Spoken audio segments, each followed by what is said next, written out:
नमस्कार। Journalist cafe में एक बार फिर हम लोग हाजिर हैं। आज हमारे साथ स्वदेश जी भी हैं, दिल्ली यूनिवर्सिटी में पढ़ाते हैं, और हमारे सब तमाम सहयोगी राज और राजीव, ये सारे लोग हैं। टॉपिक तो एक ही है, इजराइल, ईरान और पाकिस्तान, और डोनाल्ड ट्रंप को भी इसमें थोड़ा सा के बिना होगा कैसे। करेंगे। तो अभी तक क्या लग रहा है, कौन जीत रहा है, कौन हार रहा है? नहीं, जीतने हारने का तो बड़ा स्पष्ट है। अगर आप देखेंगे तो जीत तो इजराइल की ही हो रही है। अगर ईरान और इजराइल में देखें, सामरिक शक्ति को अगर देखें तो ईरान तो कहीं मुकाबले में है ही नहीं। लेकिन प्रोपेगेंडा तो सोशल मीडिया पे ऐसे चल रहा है कि भाई इजराइल खत्म हो गया। अब प्रोपेगेंडा तो भारत और पाकिस्तान के युद्ध में भी था कि पाकिस्तान ने 6 विमान मार दिया, और उसी पर चर्चा हो रही थी। तो लोग तो सवाल पूछ रहे थे ना कि भाई कितने विमान गिराए बताओ। हाँ, तो ये तो सोशल मीडिया का ये प्रोपेगेंडा जो है, उसी तरह से जो वेस्टर्न मीडिया का प्रोपेगेंडा जो था, उसी तरह से भी ईरान का भी प्रोपेगेंडा चल रहा है। मतलब सामरिक शक्ति को देखिएगा तो कोई मुकाबला ही नहीं है। अब ले दे के बात यहाँ पे आ गई कि जो ईरान का जो न्यूक्लियर इंस्टॉलेशन है, वो जो बिल्कुल नीचे पहाड़ियों के नीचे उसने बनाया हुआ है, जिसके लिए बंकर को तोड़ने वाला जो बम चाहिए वो अमेरिका के पास है। तो अगर तो ईरान का जो पूरा न्यूक्लियर प्रोग्राम है उसको ख़त्म करना है, उसके लिए अमेरिका का सपोर्ट इजराइल को चाहिए। नहीं, मालूम चल रहा है कि कल रात जो है वो तमाम मिसाइल्स जो अंदर टनल तक हिट करने वाला, हाँ, वो इजराइल ऑलरेडी पहुंच चुका होगा। देखिए, तो ग्राउंड ऑपरेशन हो गया, लेकिन अगर एरियल जो अटैक होगा तो वो वेपन्स अभी इजराइल के पास नहीं है, वो सिर्फ अमेरिका के पास है। नहीं, वही सप्लाई जो है वो अमेरिका से जो है वो कल। लेकिन बंकर तबाह करने के लिए जरूरी नहीं है, बंकर तबाह करने की कोशिश नहीं की जा रही है। ऐसे आईएईए भी बोला है कि नहीं, न्यूक्लियर फैसिलिटी जो न्यूक्लियर ठिकाने साइट्स है उसके ऊपर खतरनाक तरीके से बॉम्बिंग ना की जाए, ताकि रेडिएशन अंदर से बाहर ना आ जाए। सरफेस के ऊपर आएगा तो आसपास में भी दिक्कत होगी।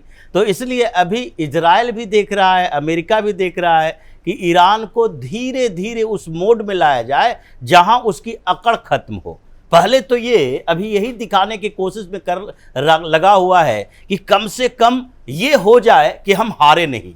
जैसे पाकिस्तान ये करता रहा कि भारत के साथ संघर्ष चला लेकिन हम हारे नहीं, हमारा कुछ बिगाड़ नहीं पाया। धीरे धीरे सामने आई बात है कि कैसे पाकिस्तान कई जगह पर जो उसके एयरबेस थे वो भी तबाह हुए, वो घुटने पर आया, उसी का उप प्रधानमंत्री, उसी का मंत्री सब ये स्वीकार कर रहा है। तो इसी तरह के अभी इजराइल या अमेरिका यही चाह रहा है कि ईरान सरेंडर करे, नेगोशिएशन के टेबल पर आए, क्योंकि अभी स्विट्जरलैंड में जो बैठक हुई है उसमें तो यूरोपीय देशों के सारे लीडर्स थे और इसके ईरान के विदेश मंत्री भी था। लेकिन वहीं पर बात अटकी है कि पहले इजराइल से अटैक रुकवाओ, उसके बाद हम नेगोशिएशन करेंगे।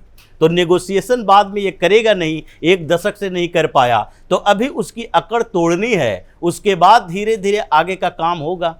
देखिए क्या है कि ये रुकने वाला नहीं है, ये अकड़ के आगे जाएगा मामला। और ये बहुत ही, बाकी ऐसा लग रहा होगा कि सब चीज़ें अलग अलग थी, ये बहुत जुड़ा हुआ है।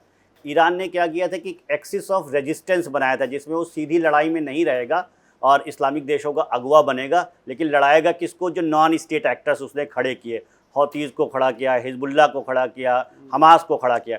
इजराइल ने पहले निपटाया हमास को गाजा में। गाजा मतलब सब चल रहा है, मतलब अब कुछ बचने की स्थिति नहीं है। 2 दिन पहले भी 70 लोग मारे, फिर हिजबुल्लाह, नसरुल्लाह सब हो गया।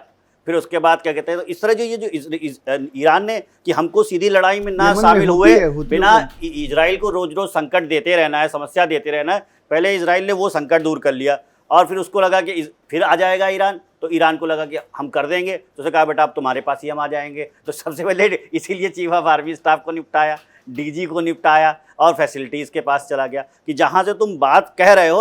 और फिर ट्रंप, जो बचा कुछ ही बात थी, ट्रंप ने बोल दी, क्या बोल दी? हमको पता है खमैनी कहाँ है। तो एक बार अगर खमैनी चले गए, इस तरह की जो उनकी जो एक्सिस है, मोरल एक्सिस, जहाँ से वो डिराइव होती है पूरे आइडिया इस्लामिक रेवोल्यूशन की, बस वो ख़त्म हुआ, नहीं तो सारी बात ख़त्म हो गई। तो ये बहुत ज़रूरी है कि पहले नॉन स्टेट एक्टर्स को निपटाना, क्योंकि ईरान उनके थ्रू कर रहा था। अरे भाई मेरा तो कुछ हाथ ही नहीं है, अब क्या कहते हैं सीधे ईरान पे ही अटैक हो गया, तो ये चलेगा, अभी लंबा चलेगा। नहीं, मुझे लगता है, देखिए, खमैनी को निपटाना इजराइल के लिए बहुत मुश्किल नहीं है। लेकिन अब एक सबसे बड़ी समस्या क्या हो गई है, आप अमेरिकन अखबार को आप देखिए, कल ही न्यूयॉर्क टाइम्स में एक स्टोरी छपी है। ट्रंप जो है वो बिल्कुल अब क्लियर मूड में नहीं, वो 2 मूड में आ चुका है। He is not very decided कि क्या करना है कि नहीं करना है। और इसकी कल रात में खबर छपी है आपको न्यूयॉर्क टाइम्स में कि अब इजराइल के सामने समस्या ये है कि ट्रंप खुल करके कह नहीं रहा है कि इसको बर्बाद कर देना भी बिल्कुल। और डेली का जो खर्च है इजराइल का वो बहुत ज़्यादा जा रहा है। इंटरसेप्टर जो मिसाइल्स वो यूज कर रहा है, अब उसके सामने समस्या क्या है, नो फ्लाई जोन बना हुआ है वहाँ पे, कमर्शियल फ्लाइट्स भी नहीं आ रही हैं, उसकी इकॉनमी भी धीरे धीरे प्रॉब्लम में आ रही है। तो इजराइल के लिए बड़ा ज़रूरी है कि युद्ध जल्द से जल्द खत्म हो, क्योंकि उसके पास उतने संसाधन नहीं है। ये जितने बराज ऑफ मिसाइल्स जो आ रहा है ईरान से, उसको इंटरसेप्ट करने में उसका बड़ा खर्चा हो रहा है।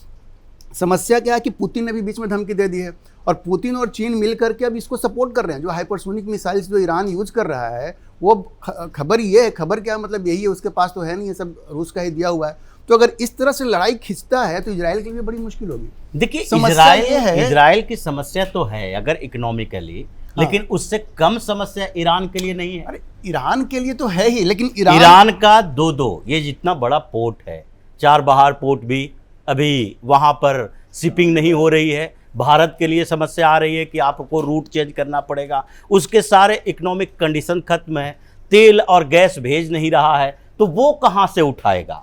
रसिया और चाइना उसको इकोनॉमिकली वैसा मदद नहीं कर सकता जितना यूरोप के देश और अमेरिका इजराइल को कर सकते हैं। इजराइल को पैसे की जरूरत होगी, अमेरिका और यूरोपियन देश सारे उसके साथ खड़े होंगे पैसे के लिए। देखिए, बीबी का स्पीच आया था नेतान्याहू का, वो पढ़ना चाहिए। उन्होंने कहा भाई अब कुछ नहीं था, 48 में जब आए तो उससे पहले हम लोगों को मारा पीटा जाता था, एक्सप्लॉइट किया जाता था, 60,000 लोग हम यहाँ आए थे, यहाँ पे 65% 70% रेगिस्तान था, ऐसे में हमने ये देश खड़ा किया। एक भी बम उधर से चलता है ना, इजराइल को तुरंत नष्ट कर 7 देशों से एक साथ लड़ाई लड़ चुका है, जब कुछ नहीं था इजराइल, आज तो बहुत आगे चला गया है। और तीन बार 60s में 70s में, आज तो इजराइल, मतलब हम इजराइल से हथियार खरीदते हैं भाई, दुनिया की चौथी अर्थव्यवस्था बने हुए हैं। तो वो इजराइल वाला इजराइल है नहीं, और इजराइल के ऊपर कोई भी एक छोटा अटैक ना उसके अस्तित्व पे होता है। तो वो जिस दिन भी लड़ाई लड़ रहे होते हैं उस दिन दरअसल वो अस्तित्व की लड़ाई लड़ रहे होते हैं, और जब कोई व्यक्ति अपने अस्तित्व की लड़ाई लड़ रहा होता है तो वो बहुत ही निर्णायक लड़ाई लड़ रहा होता है। इजराइल इस फ्रेमवर्क में हमेशा लड़ता है। और ये जो लड़ाई जो थोड़ा सा जो तुम कह रहे हो उसमें ये है, एक तो ईरान का साइज बहुत बड़ा है, वो पता नहीं चल रहा है कि ईरान के ऊपर जो अटैक हो रहा है, और ये इजराइल जो बड़ा कंसंट्रेटेड जगह है, वो हाइपरसोनिक कहीं भी जाएगा, किसी न किसी मोहल्ले, किसी न किसी छत पे ही जाकर के गिरेगा। ये एक जो है डिसएडवांटेज इजराइल को है। अदरवाइज एक जो मूल बात है कि इजराइल के ऊपर एग्जिस्टेंशियल थ्रेट आएगा, तो ये आप समझिए कि पूरे यूरोप और अमेरिका की ये जिम्मेदारी है कि इजराइल को सेव करे। ये मॉरल रिस्पॉन्सिबिलिटी है वेस्ट की कि वो इजराइल को नष्ट ना पहुंचे और इजराइल तबाह ना हो। और इसीलिए ये पूरा का पूरा मसला जो है कि जितना ज़्यादा आप ये समझिए कि जितना ज़्यादा इजराइल के ऊपर जो बॉम्ब ब्लास्ट हो रहे हैं या फिर मिसाइल आ रहा है, उसकी तस्वीरें आ रही है, वो अमेरिका के ऊपर उतना ज़्यादा दबाव है कि आपको इंटरवीन करना पड़ेगा। इजराइल लड़ाई किसकी लड़ रहा है? इसीलिए ना कि बस वो ऑलमोस्ट कंप्लीट करने वाले थे अपने न्यूक्लियर बॉम्ब।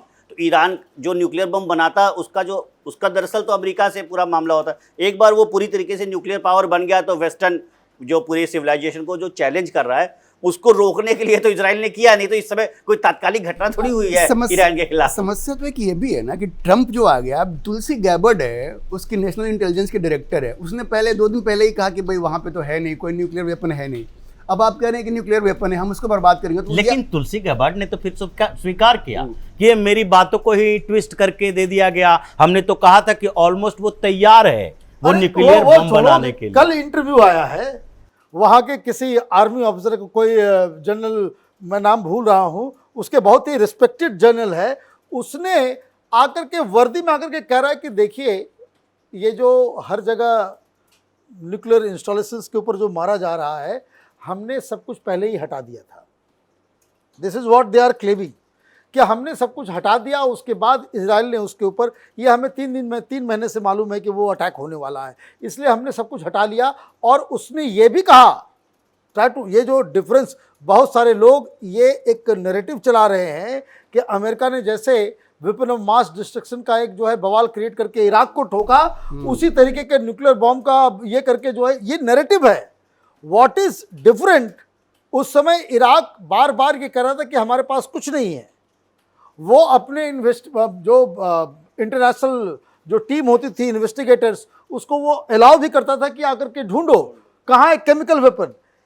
ईरान के साथ स्टोरी ये है कि ईरान तो बाकायदा क्लेम कर रहा है कि मेरे पास न्यूक्लियर बॉम्ब बनाने की पूरी टेक्नोलॉजी, सारा सामान हमारे पास है, हमको जब मन करेगा तब हम बना लेंगे।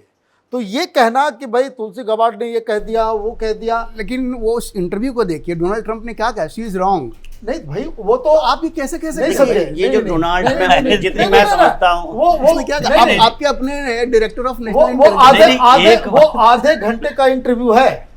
वो जो जहां पे वो बाहर किसी जगह पे खड़े हैं, वो आधे घंटे का इंटरव्यू है। उसमें पत्रकारों ने पूछा कि भाई वहां तो नहीं है, देन डोनाल्ड ट्रंप ने कहा कि who said it, who said it, तो बोले your intelligence community director Tulsi Gabbard. Then फिर वो कहा, उसने कहा कि शी इज रॉन्ग।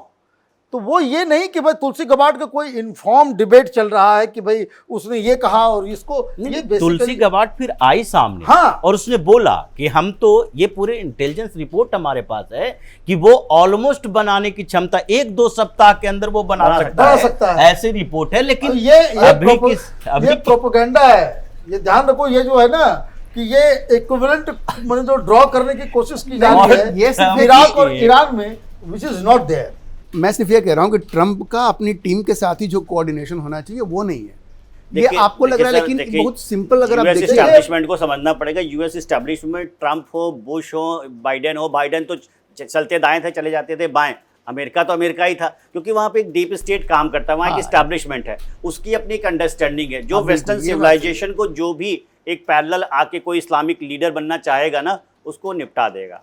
बहुत सीधा सा आइडिया है ये कि भाई तुमने आज की तारीख में ईरान है शिया देश, लेकिन पूरे इस्लामिक वर्ल्ड का नेता बनना चाह रहा है। और अगर न्यूक्लियर बॉम्ब आ गया तब तो कहने ही क्या। कहाँ जॉर्डन, जो कि कहते हैं कि मोहम्मद साहब के परिवार से सीधे लीनेज है, वो तो कभी लीडरशिप करने नहीं आया। सौदी अरब, जहाँ मक्का मदीना है, वो अमेरिका का एलाई है। जॉर्डन ने एयर स्पेस नहीं दिया नहीं है। ये ईरान जो लीडर बनना चाह रहा है ना, इसको जो इन्होंने कहा ना अकड़ खत्म करना, वो पहला स्टेप होगा। पाकिस्तान लीडर बनना चाह रहा है, लेकिन उसके साथ उसने बॉम्ब बनाया, वो कहता है इस्लामिक बम है, वो कहता है इस्लामिक बम है, जिसको वो कहता है कि इस्लामिक बम है और हम इस्तेमाल करेंगे। एक जीप तो दिया नहीं उसने ईरान को, बॉर्डर और सील कर दिए। पता है ना आपको, ईरान से जैसे कोई पाकिस्तान की तरफ 5 जगह पर बॉर्डर सील क्या भाईचारा वो दिखाएंगे। इधर नहीं आएगा उधर नहीं। देखिए, और पाकिस्तान और ईरान में अंतर है, ये तो है। चाहे तो वेस्टर्न कंट्रीज को देखिए, अमेरिका को देखिए, पाकिस्तान को वो देखता है भारत के खिलाफ, वो बैलेंस करने की नीति हमेशा अपनाता रहा। और पाकिस्तान तो इस्लामिक लीडर बन, पाकिस्तान का सिंगल फोकस माइंड में देख रहा तो सोशल मीडिया वहाँ पे चल रहा है कि लंच में जो है वो जूते खा करके आया। वो पाकिस्तान में एक अलग नैरेटिव चल रहा है कि तुमने कैसे सब कुछ सरेंडर कर दिया, क्योंकि एयर स्पेस इस्तेमाल हो रहा है पाकिस्तान का, ये ऑलरेडी नोन है। वहाँ पे लोग अब पूछ रहे हैं कि भाई तुम क्या क्या दे करके आए, ये तो बताओ। कि आप मीटिंग कर लेते हो, वहाँ ना कोई एम्बेसडर होता है, वहाँ ना कोई पॉलिटिकल लीडर होता है, ना विदेश मंत्री होता है, ना रक्षा मंत्री होता है। आर्मी चीफ जो है वो सारे डिसीजन ले रहा है, जब प्राइम मिनिस्टर से भी ज़्यादा पावरफुल होकर के। और सबसे बड़ी चीज़ कि क्या डिसीजन हुआ, क्या डिस्कशन हुआ, इसके बारे में कोई प्रेस रिलीज। ये तो पाकिस्तान पे बहुत बड़ा एक सवाल खड़ा करता है कि वहाँ के जो सिविलियन लीडरशिप है वो तो वहाँ पे है ही नहीं। पाकिस्तान तो स्टेट नहीं। अच्छा, इसमें जिसने ये फैसिलिटेट कराया उसका नाम जो अखबारों में आ रहा है साजिद तरार है, जो वहाँ पे रिपब्लिकन पार्टी में वो अमेरिकन और मुस्लिम्स करके एक ऑर्गेनाइजेशन बनाया हुआ है, उसने उसी ने फैसिलिटेट किया है और इसी ने ये मीटिंग करवाई है। और उसके बाद तो अब नोबेल प्राइज के लिए उनको नॉमिनेट भी कर दिया है। तो पाकिस्तान का जो है वो तो एक दिन पहले इशाक डार बोलता है कि भाई भारत और पाकिस्तान के बीच सीज फायर में अमेरिका की भूमिका नहीं है। ये फैजल की भूमिका थी। सऊदी अरब से कॉल आया, हमने फिर कहा आपको अगर भारत के विदेश मंत्री से बात करनी है या डायरेक्ट कम्युनिकेशन है आप बात करो। फिर अमेरिका आया, इन लोगों ने मिलजुल कर कहा कि कोई कम्युनिकेशन से फायदा नहीं है, सीधे अपने डीजीएमओ को बोलो, भारत के डीजीएमओ से बात करे। और एक दिन बाद कह रहा है कि बहुत भूमिका है, और ऐसी भूमिका ट्रंप की है कि ट्रंप को तो नोबेल पुरस्कार मिलना चाहिए। अब इस पाकिस्तान के लीडरशिप पर और वैसे कोई नोबेल प्राइज जो है इसे वो तो खैर मिलने वाला नहीं है। दिक्कत क्या है ट्रंप के साथ, दिक्कत क्या है, ही वांट्स, वो देखो वो नार्सिसिस्ट है, उसका वो प्रॉमिस करके I am not a war man, I am not a war monger. हम जो आएंगे 2 दिन में गाज़ा और इजराइल का प्रॉब्लम सॉल्व करेंगे, यूक्रेन और इसका सॉल्व करेंगे, ये सारी चीज़ें। कहीं से कोई उसको अच्छी खबर नहीं आ रही है तो उसको ये लगा कि नहीं भाई चलो यही क्रेडिट लेते हैं। 10 मई तक बोला था ना कि पुतिन से अब वो यूक्रेन और उसका यूक्रेन करवा और देंगे, 10 करवा मई आने देंगे। वाली थी तो करे क्या 9 मई को, तो कर दिया ट्वीट और उसने, नहीं, नहीं, इतना ही है और बस। दूसरा नहीं, उसमें एक चीज़ और है। ठीक एक दिन पहले उससे पूछा गया कि भाई ये इजराइल पाकिस्तान और हिंदुस्तान में हो रहा है, तो क्या बयान दिया था उसने ये कहा कि I know let them fight, ये हमारा कोई कंसर्न नहीं उसको, हाँ। हम लोग इसके जेडी बीच वांस में ने नहीं ये बोला पड़ेंगे। था। और वो तो ये वो- 1500 साल से ये चल रहा है। कश्मीर 1500 वो साल तो से कश्मीर मतलब- का विवाद। अरे वो तो नूर खान बेस पे अगर हमला नहीं हुआ होता तो इतनी जल्दी ये सब लोग इतने डेस्परेट नहीं हुए बिल्कुल, होते। क्योंकि सही नूर बात खान है। बेस में अमेरिका के भी वेपन्स है ना, न्यूक्लियर वेपन्स, उसका जो वहाँ और अभी तो बताया जा रहा है कि नूर खान बेस के ऊपर पूरा अमेरिका का कब्जा हो गया है, कब्जा है पहले से और उसका। और वहां पे कोई पाकिस्तानी एयरफोर्स के जा भी लोगों नहीं को सकते। जा भी नहीं सकते, सबको रोक दिया है। हाँ। वो एक खबर आई थी कि कोई फ्लाइट से उतरा, कुछ सामान उतारा जा रहा था, कोई पाकिस्तान एयरफोर्स का अधिकारी वहां जाकर के पूछता है कि भाई ये बताओ कि क्या है इसमें, उसको ही रिवॉल्वर सटा दिया कि भाई निकलो यहाँ से, हाँ वही बात है। ये तो अमेरिकन आर्मी का जो है वो माल है। तो ये तो मुझे लग रहा है कि पाकिस्तान अच्छा, इस बीच में एक चीज और हुआ। देखिए क्या होता है ना, पाकिस्तान ने डोरे डाले उस पर, पहले समझ में आ गया कि भ्रष्ट आदमी है। जब कतर से प्लेन लिया तो एक मैसेज गया कि लास्ट टर्म में ये ऐसा कुछ करने वाले, इसकी नजर पैसे पे है। अब ये क्रिप्टो की जो डील हुई है ना, पिछले साल 57.7 57.7 मिलियन क्रिप्टो से कमाया है। और अब आप देखिए कि पाकिस्तान में जो WLFI है, जो अमेरिकन ऑर्गेनाइजेशन है, और PCC पाकिस्तान क्रिप्टो काउंसिल, ये पाकिस्तान का है। मजे की बात क्या है, पाकिस्तान में क्रिप्टो भी बैन है। जब ये डील हो गई तो स्टेट बैंक ऑफ पाकिस्तान से पूछा रिपोर्टर्स ने, उसने कहा कि यार हमारे यहाँ तो बैन है, इलीगल है। लेकिन इन दोनों ने मिलकर जो डील करी है, और जिसमें 60% जो स्टेक है डोनाल्ड ट्रंप के बेटे का है, उसका, उसकी पूरी बिल्कुल। फैमिली का है 60%। तो ये पूरी तरह से भ्रष्टाचार पे उतारा और है। ये इसकी नजर पाकिस्तान एकदम बोल पैसे रहा पे। था कि हम क्रिप्टो कैपिटल बनेंगे एशिया का। हाँ, ये साउथ दोनों एशिया की का। डील हुई है, ये ट्रंप के बेटे, ट्रंप का दामाद उसमें शामिल है। ये हम हाँ। लोगों ने कई स्टोरी की थी इस पर, पिछले दिनों आपने भी Right, किया था। हाँ। ये क्रिप्टो डील से कैसे दोनों और ने वहाँ की डील सीनियर किया। तो इसको जांच भी कर रही है। अच्छा, उसमें 60% जो है दामाद भी है, बेटा हाँ, भी हाँ, है, बेटा, दामाद भी दामाद है, सब है। दामाद भी है उसमें। और सबसे बड़ी चीज़ क्या है, एक और मज़ेदार एक आर्टिकल मैंने पढ़ा, वो अल जजीरा ने किया कि भाई ये इस तरह से क्यों कर रहा है, वाई ट्रम्प वांट्स एक वॉर टॉर्न कंट्री। क्योंकि वो इसलिए भी डील कराना चाह रहा है कि वो अपने रिश्तेदारों, अपनी कंपनियों को रिकंस्ट्रक्शन जो होगा वहाँ, चाहे गाजा का हो, चाहे वो यूक्रेन का हो, उसमें अपनी कंपनी, रियल एस्टेट बनाता है ना, वो घर हाँ, बनाता है, हाँ, ये करता है, वो सारी चीजें रिपोर्ट आ रही थी कि कहाँ कहाँ तस्वीर आई थी गाजा की, आपको याद है, ट्रम्प बैठा हुआ था आराम से, और वो कि बिल्कुल हम इसको बना देंगे एकदम, फिर से स्वर्ग रिसोर्ट- बना देंगे, हाँ, रिसोर्ट। फिर रिसोर्ट वहां पे बनाएंगे। तो अरे ये अल जजीरा क्या, अभी तो हमारे यहाँ भी तो आर्टिकल लिख ही दिया गया है। सुपर प्राइम मिनिस्टर थी पहले जो, उन्होंने भी तो लिख ही दिया कि अपना मोरल और डिप्लोमेटिक स्टैंड इंडिया ने चेंज किया। इस पर भी थोड़ी सोनिया चर्चा होनी गांधी का चाहिए। आर्टिकल समझ में नहीं आया। भाई समझ में सर ऐसा भी नहीं है। देखिए अनफॉर्चुनेटली इंडिया में क्या है ना कि यहाँ के जो मुस्लिम्स हैं समहाउ दे फील कनेक्टेड। अब गाजा के साथ उनका क्या है, नहीं नहीं, ये बहुत इसको समझना पड़ना, ये बहुत ही गलत वो statement कनेक्टेड होता नहीं है, बहुत गलत होता है। नहीं नहीं नहीं गलत नहीं, किस नहीं, देश नहीं, के नहीं, मुसलमान पे आपको विश्वास करना पड़ेगा। अरे नहीं, मुट्ठी भर कुछ लोग देखिए, हो गए। उसको ये मैं- academic- नहीं नहीं नहीं, सर- ये बात कह रहा है, लेकिन वो दिल से वो बात जो है वो सही ढंग से प्रस्तुत नहीं कर पाया। इट इज नॉट कि हिंदुस्तान का मुसलमान जो है वो कनेक्टेड फील करता है पाकिस्तान से या गाजा से या ईरान से। It is the political parties, ये सोनिया गांधी, लालू यादव, मुलायम सिंह यादव, उसके चट्टे बट्टे, उनको लगता है कि हिंदुस्तान का मुसलमान उन लोगों से जुड़ा हुआ है, और इसलिए हमको पाकिस्तान के फेवर में, हमको ईरान के फेवर में, हमको गाजा के फेवर में बोलने बांग्लादेश पे से एक ट्वीट हमको किया वोट था मिल उन्होंने। जाएगा। मतलब आपकी अपनी समझ हो सकती है, हम उसका सम्मान करते मैं हैं। इस पे सर पूरा डिसएग्री करता हाँ, हूँ। हम मैं आपका आपसे एक सम्मान बात करते हैं। कहता हूँ, आप Agree यहाँ to पे चले disagree। जाइए ओखला में, और आप एक सामान्य मुस्लिम से बात कर लीजिए गाजा पे, आप सिर्फ देखिए क्या रिएक्शन आता है। आप देखिए रिएक्शन क्या आता है, क्या कनेक्शन है इनका। गाजा में बहुत बड़ा जुल्म हो रहा है, ये हो रहा है, वो हो रहा है, पॉलिटिकल पार्टीज बाद में है, ये एक फैक्ट है। देखिए कनेक्शन आपने है। जिस जगह का नाम लिया ना, कौन सी जगह का नाम लिया? आपको मैंने कहा ओखला में आप चले ओखला जाइए, ना, शाहीन बाग। शाहीन बाग में चले अरे जाइए। वहाँ लोगों का क्या कहा जाए कि जब सीए वाले में ये लोग दुकान खोल करके बैठ गए वहाँ पे, और कोई मुसलमान भगाने नहीं आया। ये लोग तो देखिए, ये कौम ऐसी है ना कि बोल दोगे भाई कौवा कान लेकर के उड़ा, तो कान नहीं देखेगा अपना, कौवा के पीछे भागेगा। भाई अभी कोई, मुझे तो आज तक कोई ऐसा मुस्लिम नहीं, ये माने तो इंटेलेक्चुअल नहीं मिला सोनिया जी के लेख पे कह रहा हूं सर। नहीं, नहीं, वो मैं बांग्लादेश पे क्यों नहीं बोला इंटेलेक्चुअल उन्होंने? डबल फेस्ड होता है, आपके सामने कुछ और कहेगा। नहीं नहीं नहीं, और मैं वो दूसरी कुछ बात और कर रहा हूँ कहेगा। कि मुझे कोई भी मुसलमान ऐसा नहीं मिला जो ये पूछे राहुल गांधी से, ये पूछे ओवैसी से, वामपंथियों से कि भाई तुम लोगों ने तो कहा कि भाई शाहीन बाग में कि तुम्हारी नागरिकता चली जाएगी, तुमको 2म दर्जे का सिटीजन बना दिया जाएगा। और वो क्या कहते हैं, कौन सा कैंप होता है वो, डिटेंशन कैंप, वो बॉर्डर पे। अच्छा, ये कारवां वाले, liar wire, all this idiots, इन्होंने फोटो वोटो भी छाप दिया था कि देखो वहां पे बन रहा है डिटेंशन कैंप। असम में डिटेंशन कैंप बन रहा है।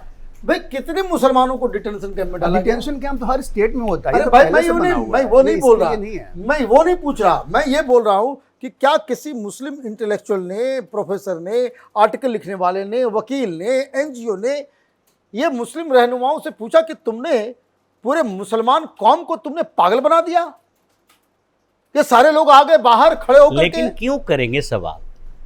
चुप रह के समर्थन जब मिल रहा है, वो इतने बड़े मुद्दे पर एक्सेलरेट किया जा रहा है। ये तो है इस्लामिक मुस्लिम ब्रदरहुड वाली बात वामपंथियों की तरह ही हर जगह फैले हैं, चाहे जर्मनी का वामपंथी हो या हिंदुस्तान का हो या पाकिस्तान का हो, सब एक दूसरे से जुड़े रहते हैं। इन लोगों को भी जोड़ दिया गया है, मतलब ये कनेक्टेड है। जी का जो सेलेक्टिव दर्द है ना, मुझे उससे थोड़ा दर्द होता है कि जब वो कभी बांग्लादेश पे नहीं बोलती हैं, ढाका में जो हुआ उस पर नहीं बोलती हैं। इवन वहाँ जो आवामी लीग के जो लोग हैं वो भी तो मुसलमान ही है जिनको मारा गया। बिल्कुल, उनको दौड़ा दौड़ा के मारा जा रहा है। वो भारत के बॉर्डर पे आ रहे हैं, यहाँ कलकत्ता में रह रहे हैं, उन पे नहीं बोलते। और सबसे बड़ी बात है कि ये फॉरेन पॉलिसी में ये लोग इतने बड़े मोरल रिस्पॉन्सिबिलिटी की बात करते हैं। मोरलिटी, बस सोनिया गांधी के नाम पे टिकट कटा हुआ था। नटवरलाल की नटवर सिंह की किताब को पढ़िए, उसमें साफ साफ लिखा हुआ है कि सद्दाम हुसैन से ये ऑयल का कूपन लेते थे ये लोग, करोड़ों करोड़ रुपए ये दलाली करने वाले लोग। भाई इजराइल से सबसे बड़ा बायर हम लोग वेपन बने इजराइल का कब? मनमोहन सिंह के समय। तो जब माल आ रहा था, जब आपको कमीशन आ रहा था, तब तो बहुत बढ़िया इजराइल। और अभी जो है आप सत्ता में नहीं हो तो ज्ञान जो है देना चालू आपने कर दिया। और अगर नैतिकता की बात है तो ये लोग जवाहरलाल नेहरू से पूछ लेते कि तिब्बत पर जब चीन कब्जा कर लिया तो उसके बाद आपने किस आधार पर मान्यता दी, और कुछ समय के बाद दलाई लामा को यहाँ लाकर बैठाने में आपको मोरल रिस्पॉन्सिबिलिटी नहीं दिख रही। आपने इंडिया अकेला ये चाह रहा था कि भाई उसको जो है वीटो पावर मिल जाए, परमानेंट मेंबर बन जाए। बिल्कुल, it is on the recommendation of India कि आपने चीन को जो है बना दिया।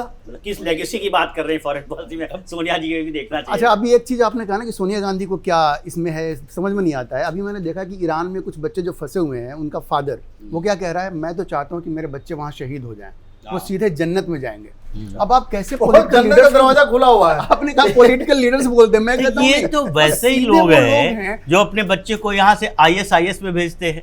ये तो और आप देखिए ना, प्रियंका गांधी वायनाड क्यों गई? अब दोनों को कनेक्ट कीजिए, समझ में आ जाएगी बात। वहाँ का आप डेमोग्राफी देख लीजिए क्या है भाई। कर्नाटक में भी मैंने देखा कि वहाँ पे हाउसिंग सोसाइटीज में 15% रिजर्वेशन का कैबिनेट ने पास किया है ना। इसका मतलब क्या? होल एंड सोल जो मुस्लिम वोट बैंक है वो हमारे पास है, वो कम से कम वो तो मेरे पास सुरक्षित है। वो तो कंपटीशन होगा ही, कंपटीशन होगा। ये कांग्रेस को ये लगता है नॉर्थ में ज्यादा कंपटीशन है, उधर कम हो या ना हो मुस्लिम हमारे साथ रहे। और वही मैंने कहा, आप कनेक्ट कीजिए। और Muslim somehow for some reasons they feel connected to this Gaza Palestine. उनको अपने देश से मतलब नहीं है, लेकिन गाजा के नाम पे पता नहीं क्या उनका कनेक्शन है। अपने देश से भी मतलब है, लेकिन उससे ज्यादा कनेक्टेड है। लगता है कि भारत भी इन मामलों में उन देशों का साथ दे जो मुस्लिम देश है। अब आखिर में चलते हैं एक फाइनल। कितने दिन लग रहा है कि ये ईरान सरेंडर करेगा नहीं करेगा, एक ओवरऑल कि कहाँ ये जा रहा है ये युद्ध? देखिए, जो आपने राजू जी ने कहा कि ईरान की जो अकड़ है वो ख़त्म होगी और ईरान की जो न्यूक्लियर फैसिलिटीज़ हैं उसको तबाह किया जाएगा, है या नहीं है? ऐसा एक आपको कुछ दिन बाद ऐसा दिखाई देगा, ऐसा कुछ है नहीं। और उससे इजराइल कहेगा कि अब मैं सेफ है हमारा फ्यूचर। और क्या कहते हैं, मिडिल ईस्ट की जो ये नेतागिरी करने के लिए ईरान निकला था, वो लीडरशिप नहीं रह जाएगी। और मैं तो सोच समझ पा रहा हूँ कि कहीं ये जो पूरा जो इस्लामिक रेवोल्यूशन 1980 के बाद से जो खमैनी वगैरह का हुआ वो भी एक ख़त्म होने की दिशा में चलेगा और ईरान एक नया सूरज देखेगा। वहाँ की हर लड़की बिना बुर्के और बिना नकाब के आने वाले महीनों में दिखाई देगी। देखिए, मुझे ऐसा लगता है कि ये सब कुछ डिपेंड करता है कि ट्रम्प किस एक्सटेंट तक जाते हैं, क्योंकि अपने देश में उनका विरोध होना शुरू हो गया। अभी टकर कार्लसन ने इंटरव्यू किया, बहुत क्लास लगा दिया टेड क्रूज की, आपने देखा होगा, क्योंकि उसने कहा कि भाई आप तो कह के आए थे कि हम बाहर कहीं इंटरव्यू नहीं करेंगे, आप कहाँ लड़ने जा रहे हैं ईरान में। तो अंदर से ही विरोध बड़ा शुरू हो गया है। और बात यह नहीं कि ईरान के पास है कि नहीं, ईरान डेफिनेटली उस स्टेज पे है जहां वो बना सकता है, यूरेनियम तो एनरिच कर ही रहा है। अब अगर आपको खत्म करना है तो सिर्फ ऐसे बम मारने से नहीं होगा, वो अंदर जाकर के उसने बनाया हुआ है और जाके बर्बाद करना पड़ेगा। तो बेसिकली यही बात चल रही है, वो एक रिस्क लेना कि पड़ेगा। देखिए, एक रिजीम चेंज जरूरी है, रेजिम चेंज ये खामनेई का जाना जरूरी है, और यही बात चल रही है पूरे दुनिया में। वेस्टर्न भी यही सोच रहा है, अमेरिका भी यही सोच रहा है, इजराइल भी यही देख रहा है कि रिजीम चेंज करवाओ। जैसे सद्दाम हुसैन का खात्मा हुआ, खामनेई का खात्मा हो, जब वहां पर इनके लोग बैठेंगे, सत्ता में आएंगे, आगे विकास की बात करेंगे, विनाश की बात नहीं करेंगे। हिजबुल्लाह को, हमास को, पीआईजे को, ये हौती को, शाह के परिवार, इन लोगों को जब तक समर्थन देना बंद नहीं करेगा तब तक ये तो चलता रहेगा। 1948 में जब अंदर की बहुत इन्फॉर्मेशन है।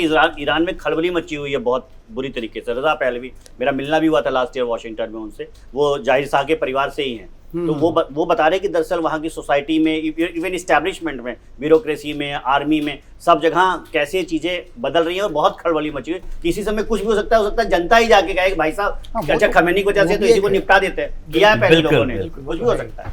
तो कहने का मतलब ये है कि जो हाल सद्दाम हुसैन का हुआ वही खेमनेई का भी होगा, और जिस हिसाब से वहाँ पे सत्ता परिवर्तन हुआ यहाँ भी सत्ता परिवर्तन होगा, और सत्ता परिवर्तन के बाद तमाम न्यूक्लियर जो इनरिचमेंट फैसिलिटीज़ है उसका डिस्ट्रक्शन होगा। कब होगा ये टाइम लगेगा या जल्दी हो जाएगा, इट ऑल डिपेंड्स, जैसा कि राज ने कहा कि अमेरिका कब इसमें उतरता है। आज, कल, परसों, 14 दिन बाद या 14 महीने बाद अमेरिका को इंटरवीन करना पड़ेगा, क्योंकि अभी जो कुछ भी हो रहा है, इजराइल जितना ज़्यादा नुकसान को झेलेगा अमेरिका की सरकार के ऊपर, उतना ही दबाव होगा कि आप इसके अंदर जाएं। तो अब अगले सप्ताह हम लोग इसी टॉपिक पे फिर बातचीत करेंगे, कुछ और डेवलपमेंट हो जाएगा नई रोशनी के साथ। Thank you.